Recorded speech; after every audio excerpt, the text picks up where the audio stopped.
አምሮ የምናየው ስፍራ አብዛኛው ቦታ ጫማ ረግጠው ጫካ ዳዋ በዛበት ባጠገቡ ስናልፍ በጣም የሚሸትና የሚረብሽ የጭቃ ቤቶች ግድግዳቸው የተወደሰ ቤቶች ማየት የተለመደ ነበር። ከአጥሩ ግርማ ሞገስ ባሻገር ግቢው ሳቢና ሰውን ለረጅም ጊዜ የሚይዝ ታሪኩን የሚመጥን አልነበረም። የዚህን ግቢ ቁመና የዚህን ቢሮ ሁኔታ ካልቀየር ሀገር መቀየር የሚባለው ነገር የሚታሰብ አይደለም። ግቢውን በጥቂት ቦታ ከፍለን ማየት እንችላለን። በዚህ ሳይድ በስተግራ የምታዩት ከታች ከጥቁር አንበሳ ዋሻ ጀምሮ እስከ ላይ ወፋ ቤት ያለው ቦታ ሙሉ በሙሉ ባህላዊ ሊባል በሚችል መልኩ የተሰራ ነው። ለምሳሌ የዋሻውን የጥቁር አንበሳው ያለበት ዋሻ ብንመለከት ራሱን የቻለ ዙ ያለ ቢሆንም ጥቁር አንበሳ በኢትዮጵያ ብቻ የሚገኝ ኢትዮጵያዊነትን የሚያንጸባርቅና የሚገልጽ ስለሆነ ለብቻው ራሱን የቻለ ዙ ዋሻ ተሰርቶለታል። ዋሻው 170 ሜትር ነው። በውስጡ ሰው የተንቀሳቀሰ አንበሳውንና ሌሎች እንስሳቶች ማየት በሚያስችል መንገድ የተዘጋጀ ነው። በውስጡ አትክልቶች፣ ዛፎች፣ የውሃ ፏፏቴዎች ያሉበትና ትክክለኛ የአንበሳን መኖሪያ ስፍራ እንዲመስል ተሞክሮ የተሰራ ነው። ከዋሻው በኋላ የምታዩት የአትክልት ስፍራ ሙሉ በሙሉ የኢትዮጵያ ኢንዲጂነስ ፕላንቶች እና የኢትዮጵያ እጽዋቶች ብቻ እንዲተከሉ ተደርጎ የተዘጋጀ ነው። የዚህ ስፍራ ዋና ዓላማ ከላይ ከዋሻው ጀምሮ እስከ ላይ እስከ ወፍ ቤቷ ድረስ አንድም ቴክኖሎጂ ነክ ነገር አታዩም። ሙሉ በሙሉ በእጅ የተቀረጸ ነው። ወክወዩ ኮብልስቶን አይደለም፣ በእጅ የተቀረጸ ድንጋይ ነው። አትክልት አለ።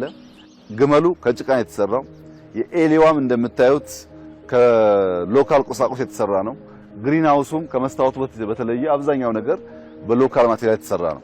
ይሄ የሆነበት ዋና ዓላማ አርሶ አደሮቻችን አካባቢያቸው ባሉ ነገሮች ብቻ ብዙ ኢምፖርትድ ነገር ሳያመጡ የመኖሪያ ስፍራቸው መለወጥ ይችላሉ የሚል እሳቤ ስላለው አትክልት አድርገው ወቅወይ አድርገው በጭቃ እንደዚህ የሚያምር ቤት ከሰሩ እያንዳንዱ አርሶ አደር ሰፋ ያለ ቦታ ስላለው የኑሮ ዘይቤው ይቀየራልና ያን ሞዴል ማድረግ አለብን በሚል ተዘጋጀ ሲሆን ግመሉን ስንመለከት የአፋርን ህዝብ፣ የሶማሌን ህዝብ፣ ሌሎች አርሶ አደር አካባቢ ያሉ ህዝቦችን የሚያሳይ ሆኖ በውስጡ ግን በጣም በርካታ አርቶች አሉ። ግመሉ ሙሉ በሙሉ በተለይ ከላይ ያለው ዶም ምንም አይነት ድጋፍ ሳይገባለት የተሰራ የሚደንቅ የኢትዮጵያውያን ጥበብ የታየበት ነው። እንደ ሰሪዎቹ አገላለጽ ከሆነ ከ150 ዓመት በኋላ ድንጋይ ነው እየሆነ የሚሄደው። አሰራሩ የሚጠፋ ነገር አይደለም። ለሺህ ዓመት የሚቆይ እጅግ ውስብስብ በሆኑ ቀመሮችና እውቀቶች የተሰራ ቤት ነው። አሁን ማራኪ ነው። ከዘመን በኋላ ግን ለትውልድ የሚሸጋገር ቅርስ እንደሆነ ይታመናል። ሀገር ሁኔታ እያንዳንዱ ዕውቀት፣ ጥበብ፣ ባህል፣ ትውፊት፣ ኖርም ሰብሰብ ብሎ ደመር ብሎ ሀገራዊ ምስል ቢይዝ በቀላሉ የማንናድ ማንም የማይደፍረን ፍላጎቶቻችንን ማሳካት የምንችል ብርቱ ሀገር፣ ብርቱ ህዝቦች እንድንሆን ያስችለናልና መደመርን በደንብ ያየንበት የኢትዮጵያውያን የእጅ ጥበብ የተገለጠበት የእንጨት ስራ ነው። ይህ ቤተ መንግስት ሁላችሁም እንደምታውቁት አፍሪካ ውስጥ በጣም ጥቂት ሀገራት ናቸው የራሳችንን ቤተ መንግስት ብለው 100 ዓመት መቁጠር የሚችሉት። እኛ ለዛ እድለኞች ነን። ይሄ ቤተ መንግስት አለ። ከዛ ቀደም የነበረው ይዞታ አሁን ያለውን መልክ አይመስልም። በጣም ብዙ ለውጦች ተደርገዋል። አሁን ግን በሚያምር መንገድ ቁሳቁሶች ከያሉበት መጥተው ተሞልተው የኢትዮጵያን ጥንታዊ ታሪክ ለትውልድ ማሸጋገር በሚያስችል መንገድ ተቀምጧል።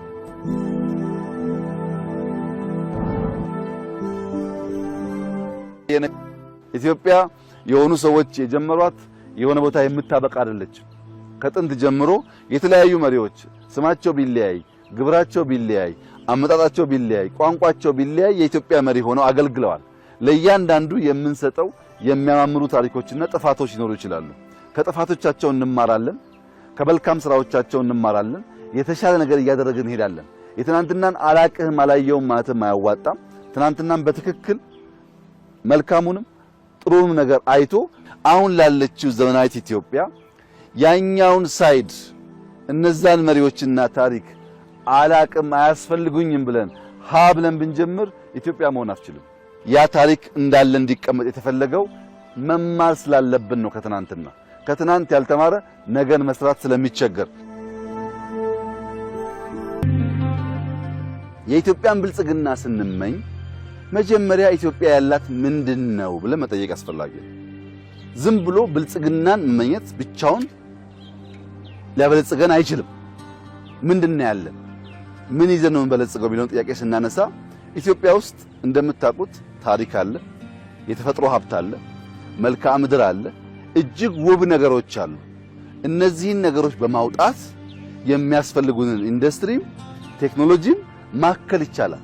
ኢትዮጵያ ከአፍሪካ ውስጥ ከኬንያ በስተቀረ በአበባ ኤክስፖርት የሚወዳደራት ሀገር የለም። ከ2000 በላይ አልፎ 3000 ሰዎች ስራ ነበራቸው ለአንድ ዓመት ሙሉ። አሁንም አትክልተኛ አለ፣ በጣም ብዙ ሰራተኞች እዚህ ግቢ ውስጥ አሉ፣ ብዙ አክቲቪቲ አለ። እነዚህ ሰዎች ይህ ስፍራ ወደ ስራ ባይቀየር ኖሮ ዳቦ ጋግረን እምናበላቸው ወይ ለምን ይበሉ እንጂ ሰርተው ራሳቸውን ችለው ቤተሰብ የሚያግዙ መሆን ባልቻሉ ነበር። ሀገር ስንቀይር እንዴት ዳቦ እንደሚጋገርም ትውልድ እያስተማር ነው። እሱ ነው ብልጽግናን የሚያረጋግጠው።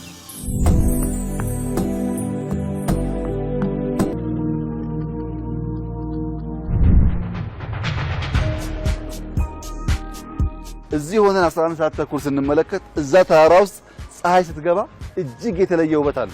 አንድ ቱሪስት መጥቶ በዚህ አካባቢ ብቻ በጣም በርካታ ትምህርት ታሪካችንን ሀብታችንን አውቆ ለብዙ ዜጎች ስራ ፈጥሮ ተዝናንቶ ኢትዮጵያን ወዶና አክብሮ መሄድ ይችላል። በ10 ዓመት ውስጥ አትጠራጠሩ፣ ኢትዮጵያን ውብ አድርገን መቅረጽ እንችላለን። ኢትዮጵያ ውብ የተፈጠረች ሀገር ናት። ከኛ የሚጠበቀው መስማማትና ማስተካከል ነው እንጂ ሜጀር ስራ አይጠበቅብንም። አፈር ኢምፖርት አናደርግ፣ ውሃ ኢምፖርት አናደርግ፣ ድንጋይ ኢምፖርት አናደርግ፣ ዛፍ አይበቅልም አንል፣ ሁሉ አለን። ያለንን ግን አቧራውን አራግፈን መጠቀም የሚያስችል ብሩህ አእምሮና ትጋት ነው የሚያስፈልገን። ይህንን ጅማሮ ካሰፋን የኢትዮጵያን መጻኢ ጊዜ የምናስውብና የምናስተካክል ስለሚሆን ይህንን ፕሮጀክት ከዚህ አንጻር አግሉቶ ማየትና መገንዘብ በእጅጉ ያስፈልጋል።